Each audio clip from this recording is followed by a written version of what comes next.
ఒక అడవిలో ఒక జిత్తులమారి నక్కుండేది. ఒకరోజు అది అడవిలో వెళుతూ ఉంటే దానికి ఒక చోట మామిడి చెట్టు కనిపిస్తుంది. మామిడి పండ్లను చూడగానే నక్కకు నోరూరుతుంది. అది చెట్టు దగ్గరికి వచ్చి చెట్టు మీద ఎవరైనా ఉన్నారేమో పండ్లు కోసిమ్మని అడుగుదామని అనుకుంటుంది. కానీ చెట్టు మీద ఎవరూ లేకపోవడంతో తనే ఎలాగోలా పండ్లు కోసుకుందామని చెట్టు మీదకు పండ్ల కోసమని ఎగురుతుంది నక్క. దాంతో అది కింద పడటంతో నడుం పట్టేసి కుయ్యో మర్రో అంటూ కదలలేక చెట్టు క్రిందనే కూర్చొని ఉంటుంది నక్క. అప్పుడు దానికి అటుగా వెళ్తున్న ఒక గాడిద కనిపిస్తుంది. అప్పుడు అది గాడిదతో, ఓ గాడిద మిత్రమా, చెట్టు మీద నుండి జారిపడి నా నడుం పట్టేసింది, అస్సలు నడవలేకపోతున్నాను, కాస్త నన్ను నీ వీపు మీద కూర్చోబెట్టుకుని మా ఇంటి దగ్గర దించవా అని అడుగుతుంది నక్క.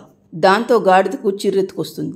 అసలే నా యజమాని చేయించే బండ చాకిరి తట్టుకోలేక ఊర్లో నుండి అడవిలోకి వచ్చాను. ఇప్పుడు కూడా నిన్ను ఎత్తుకొని మోస్తూ మీ ఇంటి దగ్గరికి చేర్చాలా అని కోపంగా అంటూ నక్క నడ్డి మీద గాడిద ఒక్క తన్ను తన్నేసరికి నక్క ఎగిరి దూరంగా పడటంతో దాని నడుము నొప్పి దెబ్బకు తగ్గిపోతుంది. దాంతో నక్క, తన్నితే తన్నావు కానీ గాడిద మామ, కరెక్ట్ గా గురి చూసి తన్నావు, పట్టేసిన నా నడుం సక్రమంగా అయింది, దెబ్బకు నా నడుం నొప్పి తగ్గిపోయింది, థ్యాంక్స్ గాడిద మామ అంటూ హడావుడిగా అక్కడి నుండి వెళ్ళిపోతుంది నక్క. ఫ్రెండ్స్, ఈ స్టోరీ నచ్చితే లైక్ చేయండి, మన ఛానల్ను సబ్స్క్రైబ్ చేసుకోండి.